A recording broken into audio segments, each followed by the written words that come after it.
and welcome to the second installment of me reading philosophy and ranting about it and just saying whatever comes up to my brain.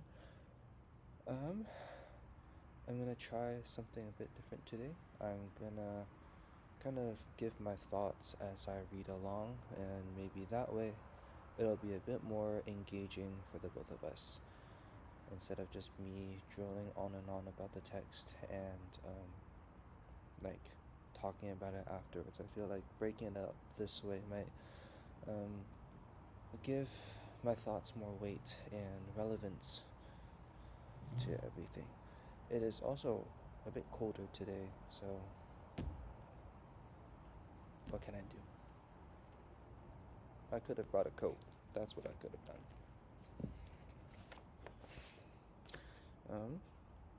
But today we are going to be taking a look at Life Guided by Stoic Philosophy by Seneca in the Moral Letters. And yeah, let's get into it. Alongside Epicureanism, an equally influential creed in the classical world was Stoicism, a philosophy founded in Athens towards the end of the 4th century BC by a contemporary of Epicurus, Zeno of Citium. More spiritual in character than Epicureanism, Stoicism held that reality is not a mere collection of material particles, but is animated by an active rational principle or logos, and that the good life consists of living in accordance with nature, which implies living virtuously and in accordance with reason. Now, first off, what is living virtuously? I feel like um, that word and that definition is so dependent on culture, right? I think living virtuously um, in the U.S., for example, must be really different from living virtuously in, like, I don't know.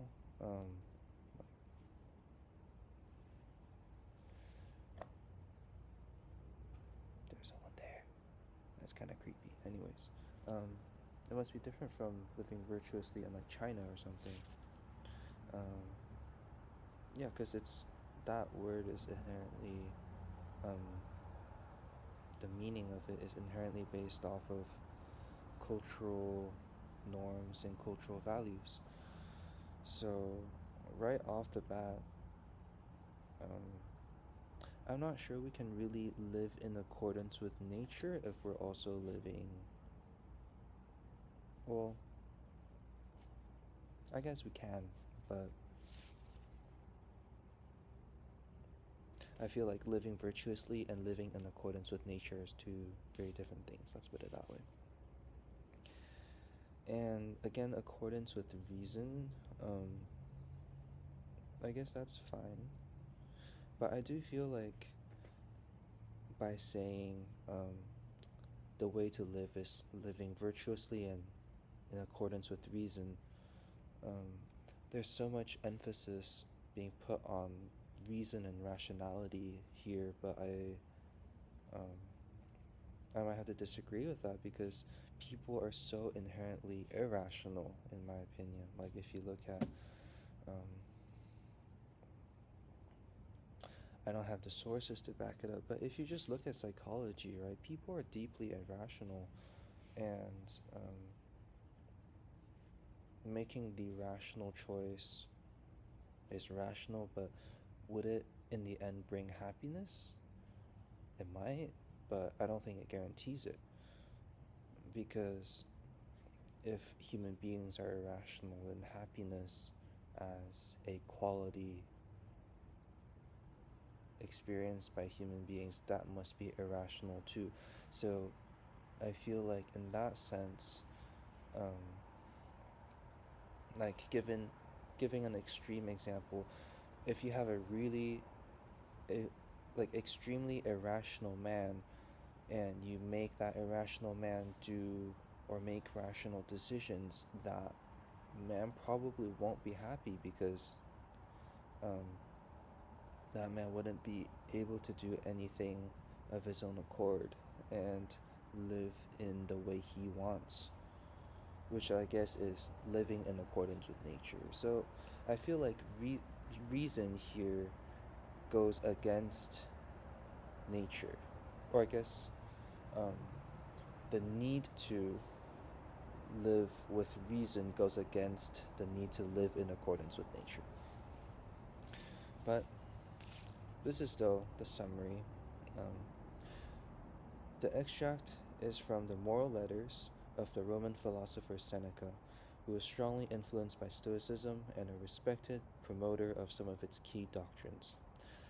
One of these is the active principle. No. One of these is that whatever is rationally ordained by the active principle that we may call God or providence cannot be otherwise, and it is the mark of a person of wisdom to acquiesce in what cannot be altered. Living according to nature is living rationally in acceptance of the rationally ordained course of the world. The crucial point is to not agonize over what is not within our power to change. Teaching us to have this sort of acceptance emerges as the prime role of philosophy, or the study of wisdom. This is the key to the tranquility of mind at which the Stoics aimed. I really like that point, despite my tangent about irrationality. When the text writes, living rationally in acceptance of the rationally ordained course of the world, the crucial point is to not to agonize over what is not within our power to change. I think that's really powerful in that.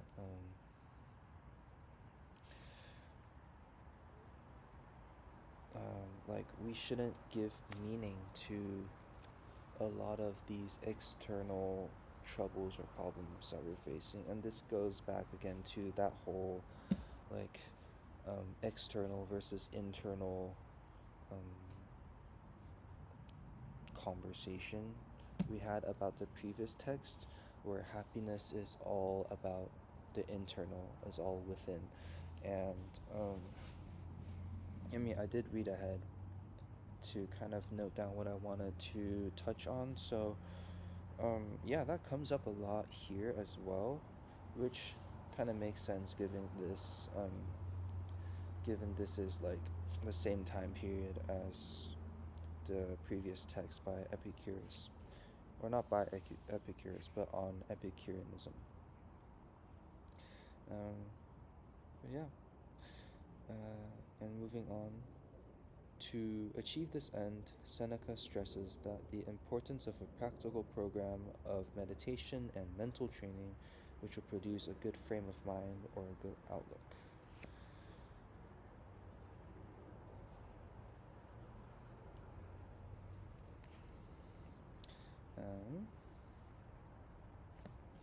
And this reminds me of contemporary psychology, especially with therapy and CBT and whatnot, but this gets talked about later, so I'll also talk about that later. The word stoical, in its modern usage, has come to denote a stiff upper lip outlook which endures misfortune without showing emotion, but the extract below shows that this is something of a distortion. The Stoics made a key distinction between the external circumstances of life that cannot be changed and the internal domain of one's own attitude, which can be modified by philosophical training. True joy, Seneca tells his friend Lucilius, comes not from worthless baubles like riches, but depends on the mind itself being happy and confident, and raised high above every external circumstance. Critics of this idea have worried that it may lead to too passive or acquiescent an attitude to the problems of the world around us. Nevertheless, the core doctrine which Seneca here develops has affinities with an idea found in many spiritual traditions, that the key to finding meaning and fulfillment lies in the attainment of virtues based on interior equilibrium and detachment from the outer world.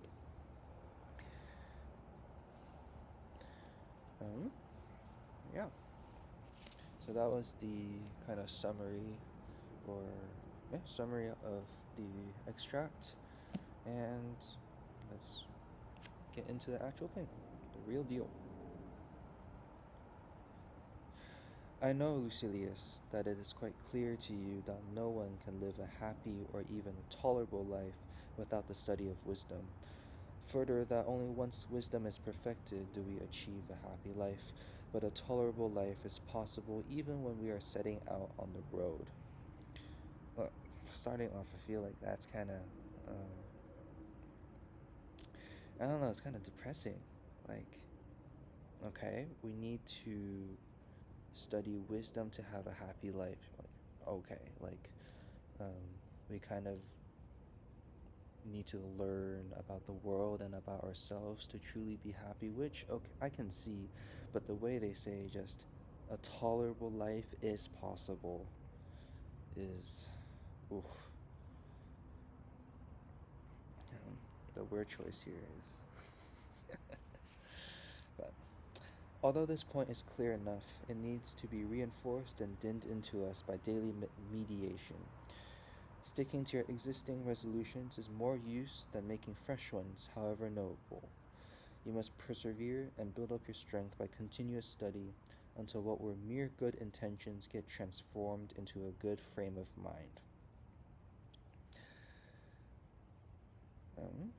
I don't know what they're talking about when they say sticking to your existing resolutions is more use than making fresh ones, however noble. Does that mean like it is better to kind of set one or decide on one path for yourself and just stick to that forever instead of having fresh starts and whatnot? I don't know, because, well, I feel like with a lot of like the YouTube videos I watch, it's all about self reinvention. Or not a lot, but like there's a lot of vlogs, a lot of these stories. It's all about like invention, reinvention, transformation, starting a new hobby from scratch, um, learning something every day for a year. Right, so I'm not really sure why it is more used to stick to existing resolutions. Unless I guess it's talking about being too flaky, quitting too early, or that type of thing. But I'm not really sure what that is about. But onto the second paragraph. So you no longer need to send me long reports or declarations of commitment. I'm quite aware that you have made great progress. I know what is I know what is behind the things you write, and that your words are genuine and unvarnished. Let me nonetheless tell you what I think. I have great hopes of you, but I am not yet completely confident. I would like you to have a similar attitude. There's no reason for confidence to come too quickly or easily. Test yourself by careful scrutiny and varied observation, and above all, make sure you are really advancing in philosophy and not just in years. I love that. Make sure you're really advancing in philosophy and not just in years. I need to use that in my personal life, I really do. That's a great line. I feel like this first bit I just read is like just this dude Seneca um just, I don't know how to say that, but like he seems like a great teacher. I would love to have this man as a teacher. Philosophy is not a device for popular consumption or public display. Oops. It consists of real achievement, not mere words. We don't practice it to round off the day with some amusement or to rid our spare time of boredom. Philosophy shapes and constructs the soul, orders our life, governs our actions, shows us what is to be done and what avoided, and sits at the helm and directs our course as we drift amid the seas of doubt. Without it, no one can live with courage and free from anxiety. Every hour, countless things happen that need the kind of guidance that we must seek from philosophy. Someone may object, what use is philosophy to me if everything is down to fate? What use is philosophy if there is a God who rules all things? What use is it if chance governs all? What is determined cannot be altered, and what is undetermined cannot be planned for. So either God has forestalled my plans and decided what I am to do, or else fortune leaves no room for my deliberations.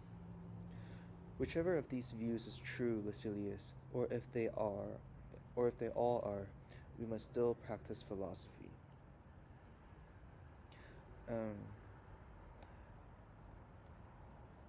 This is great because I feel like beyond just, we need to continue learning or continue practicing philosophy, this is also, in a way, saying we must continue to take life into our own hands and live as we are in control of our own lives.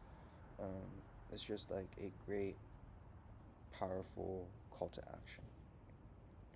Whether the fates constrain us by an inexorable law, or God, the arbiter of the universe, disposes all things, or chance drives human affairs at random, it is philosophy that should watch over us. Philosophy will encourage us to obey God cheerfully, but fortune defiantly. She will teach us to follow God and to endure chance. It's really interesting because, like in Seneca's time, he's saying philosophy is everything. Basically, philosophy is like the system to live by. But in the modern day, we have science for that, where we explain everything with atoms and chemical reactions and this and that. And I mean, given the context of the current day, like state of science and of the world, obviously I think science explains the world a lot better than philosophy. And in a sense, science kind of explains philosophy, like what was talked about previously with Lucretius and Epicureanism, and about how everything is, let's see if I can find it. Everything is evolved from that movement of atoms in the void, and how everything has a purely natural cause. So, in a sense, I feel like philosophy or science has explained certain parts of philosophy, but I still feel like I don't like that. I'm not a sciences person or a sciences kid in college. I take science classes, I take a lot of them, but I hate it all because it just feels so dead to me. There's just so much stuff that we have to learn, but then it's all elementary stuff that we can't really apply anywhere else, so you end up questioning why you're learning it in the first place. I'm sure once you get into the upper levels of it, it'll make a lot more sense and give a lot more meaning, but at the moment, for me, I love the idea of philosophy being able to explain things. This kind of this abstract system, just like this way of thinking, can guide us through the world instead of just pure, hard, cold scientific facts. But enough about that. Let's continue on. Let's see. But this is not the time to enter the debate about what is under our own control, or if providence is in command, or if a chain of fated circumstances drag us along irresistibly, or if we are at the mercy of sudden and unexpected events. I want to get back to my earlier warnings that you should not allow your mental impulses to weaken or grow cold. Hold on to them, build them up so that what are now mere impulses may become permanent dispositions of the mind. So this line and a previous line very early on where Seneca says, what were mere good intentions get transformed into a good frame of mind. This um, this sounds a lot like modern day psychotherapy, especially cognitive behavioral therapy, if I am not mistaken. Because a lot of therapy these days, at least with CBT, is that um, you have these quote unquote negative thoughts, or negative thoughts, negative emotions, um, or negative experiences. You kind of internalize it and you don't know what to do, right? A lot of CBT is just recognizing that you're in that negative frame of mind so that you can take a step back and go, oh, I'm feeling, say, like I'm feeling very depressed, or I'm feeling very upset right now. Maybe I can um, think of whatever's troubling me in a different light so that essentially I'm not depressed anymore, right? I guess something I saw on, I think, an Instagram post is like, actually I shouldn't say that, that gets political. I'm not about to get canceled before I get famous, but yeah, that's what CBT is. It's kind of controlling your thoughts in a way that um, you kind of replace your negative emotions and negative thoughts with more positive ones down the line through continuous reinforcement and continuous practice. So, I guess Stoicism at the end of the day is just CBT. It all comes together. After what, 2,000 years? It all comes together. Anyway, I know you well enough to know that from the start of this letter you will have been poring over it to spot what little nuggets of benefits it may bring you. Search and you will find. There is no great acumen of mine for you to admire. What I have so lavishly bestowed up till now comes only from other people. Yet why did I say other people? Anything that is well said by anyone else can be my property too. And here is another saying of Epicurus. If you live according to nature, you will never be poor. If you live to please the opinions of others, you will never be rich. I love that. For nature has very few demands, whereas the tyranny of opinion is immense. Suppose you inherit the estate of many rich men. Fortune carries you well beyond the normal limits of a private income and covers you with gold, clothes you in the finest purple, and brings you to such an apex of luxury and wealth that you can pave your land with marble till you not merely possess riches, but actually walk on them.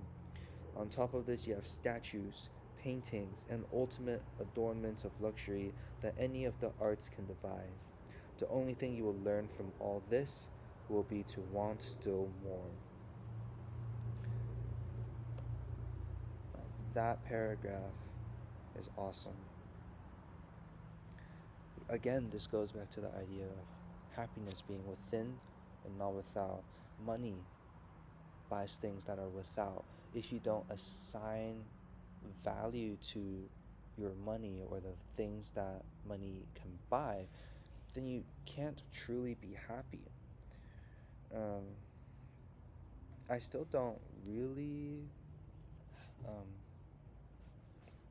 I still haven't fully decided my stance on like whether money can truly buy happiness or money truly can't buy happiness. I think it's more nuanced than just the yes or no.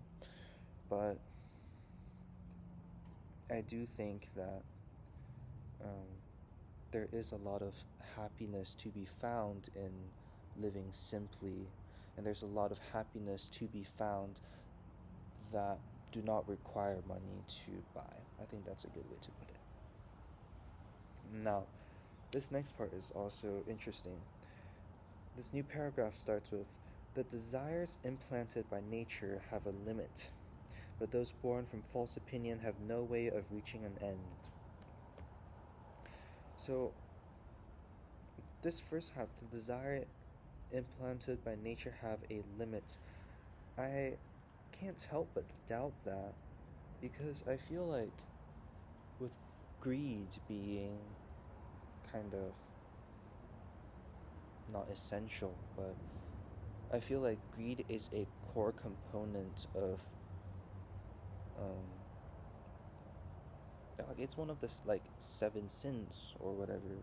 I Greed is an inherent part of human nature, and I don't think desires implanted by nature, i.e., greed, has a limit.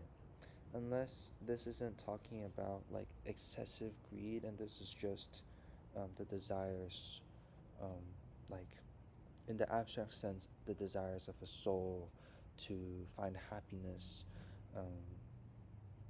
to be without pain, that type of thing. So I guess up to interpretation. The false has no limits. Someone traveling on a road must reach a destination, but once he leaves the track, there is no end to his wanderings.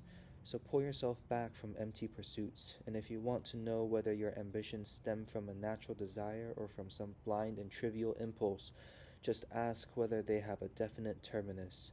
If not, how far you if not, no matter how far you travel, there always seems to be some further place you need to reach, and that is a sure sign that the desire is contrary to nature. Um, this paragraph is also just loaded with stuff to talk about. This first bit of this page, once he leaves the track, there is no end to his wanderings. So pull yourself back from empty pursuits. This I also don't know how I feel about, because I think there's a lot, like this sounds like the journey versus destination argument, and I feel like there's a lot of value in wandering and exploring. Um, I guess at the end of the day, it can't be just what is said here as empty pursuits. Um, I feel like you can go into something without knowing what the destination will be, and I feel like a lot of life is um, traveling to a destination or a so called destination that you don't really know where it is, so you kind of have to wander. Um, and the way you discover yourself is through wandering, I think. So, mm, I feel like strictly just following one destination or one end goal is, um, like, sure, you may have a better chance of achieving that, but it sounds like one would have to miss out on a lot as well. And then this second part of the paragraph just asks whether they have a definite terminus. No matter how far you travel, there always seems to be a further place you need to reach, then that is a sure sign that the desire is contrary to nature. I do really like that though, because, um, like, say there's a man that is chasing riches, um, but without like a clear goal in mind, this person is just gonna try to keep making money and keep making money, just work, work, work, and not be able to enjoy life or be able to spend his money to enjoy his wealth. So yeah, I think there's a lot of value in this sentence. Um, it's a reminder of how we have to um, kind of be mindful of one, what we want, and two, um, the goals that we have set for ourselves to achieve. Um, but then again, there's another side of this where this is kind of this is based on the assumption that you'll reach a goal and then you'll be happy and content because you reached that. But there are also loads of people that reach their goal and then realize what they'll have, but um, don't really find a lot of joy in that. Um, so maybe they just fell into that first category of having an um, indefinite terminus to their desire, or maybe they just had the wrong desire, which I don't think this text talks about at all. Like, how do you know which desire is right and wrong, and which desires to pursue while which desires to kind of let go, aside from if it has a definite terminus? But food for thought. Do you think I'm going to write to you about how well the winter has treated us, or how mild and short it has been, or what an inclement spring we're having, so unreasonably cold, and other such silliness that people indulge in when they have nothing to say? I propose instead to write something that may be of some real use to both of us. And what might that be if not to exhort you to cultivate a good mental outlook? And what, you may ask, is the basis for that? Do not take pleasure in empty things, which is huge. That is huge. Especially in the modern day with screens and social media. These, in the famous words of, what's his name? What was his name?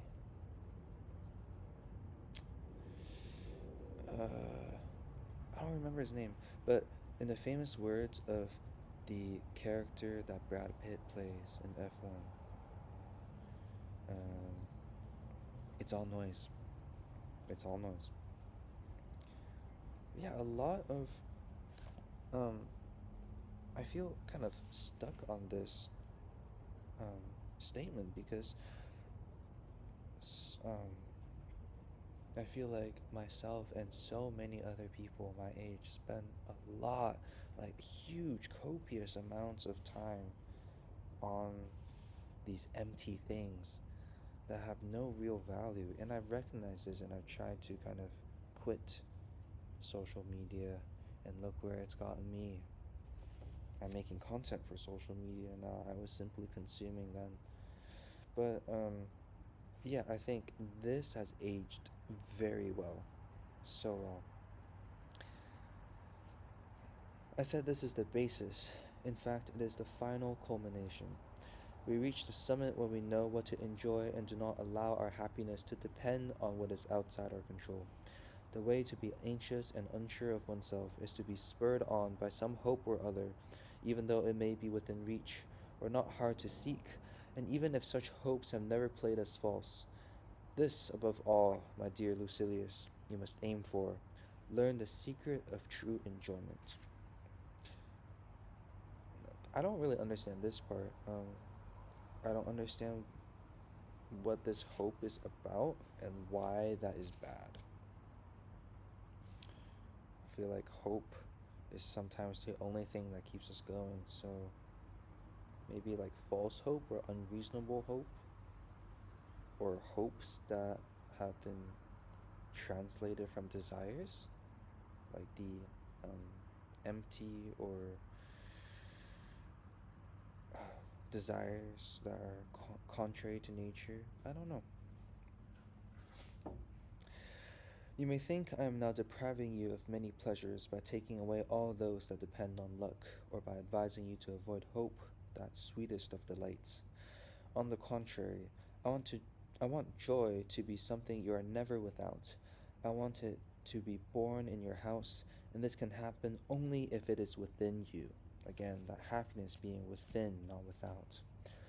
All other pleasures do not fill our inner being. They merely change the expression on our faces and have no lasting significance, unless you think anyone who smiles must be happy. That is great. Like I didn't underline this or like kind of highlight this sentence at all on my first few readings of this, but Now that I'm like looking at it again, that is great. Um, Again, this goes to the don't take pleasure in empty things because they merely change the expression on our faces. That is such a good way to put it. The mind itself must be happy and confident and raised high above every external circumstance. True joy, believe me, is a serious matter. Do you think someone can despise death with a countenance that is carefree and full of fun, as our trendy commentators have it? Can he open his home to poverty, keep a curb on his pleasures, or contemplate pain with endurance? The person who turns all this over in his mind is indeed in a state of great joy, but it is far from a cheery kind of joy.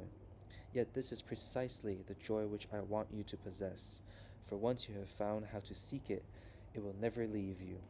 The yield from shallow minds is on the surface, but the richest minds have veins hidden deep, which produce a fuller and more continuous return to the excavator. The pleasures most people pursue give enjoyment that is shallow and superficial, and such thinly coated joy has no secure basis. The joy I am talking about, which I am trying to guide you towards, is solid, and it reveals itself more abundantly the deeper you go. Overall, just a great paragraph. I I'm just like absorbing that in. I have nothing to add. My dearest Lucilius, I beg you to do the one thing that can make you happy. Throw away and trample on those outwardly splendid baubles promised by others and dependent on external sources. Keep your eyes on the true good and take joy in what comes from inside you. What do I mean by from inside you? From your very self, from the best part of you. As for the poor body, even though nothing can be accomplished without it, you must think of it as something that is necessary rather than important. The pleasures it provides are empty, short, soon to be repented, and unless they are curbed by a great deal of self control, likely to produce their opposite. I tell you, pleasure tends swiftly to change to sorrow unless it keeps within bounds. So many good quotes from this. But it is difficult to keep within bounds when you are dealing with something you believe to be good.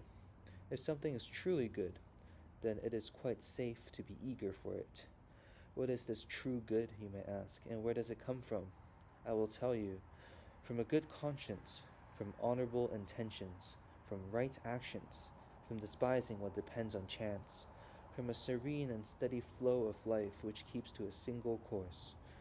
Those who jump from one plan to another, or who do not even jump but are carried along by some chance or other, how can such unstable and capricious people lay hold of anything that is sure and lasting?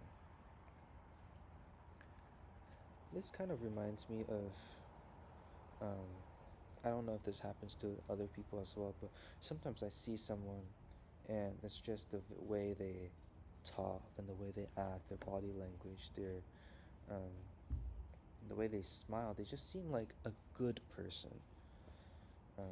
And there's like no better way to describe them other than just true good.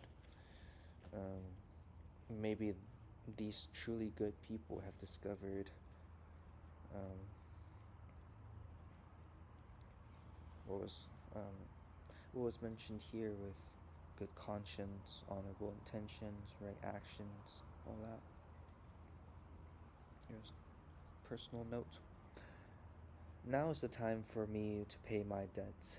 I can wind up this letter by giving you a dictum of your friend Epicurus. It is a lot of bother to keep on starting one's life, or perhaps this puts it better. People do not have a good life if they are always just starting to live. Why is that, you may say? And indeed, the dictum does not need explanation. It is because the life of such people is always unfinished. We cannot stand, prepare for death, if we are just beginning to live. We must instead make sure that we have already lived enough, and no one could think this about himself if he is forever involved in starting to live. You should not suppose that such people are few in number. Almost everyone is like this. Indeed, they begin to live only when it is time to stop. If you think this is strange, I will add something which will surprise you even more. Some people leave off living before they have even begun. Carpe diem, in the words of John Keating.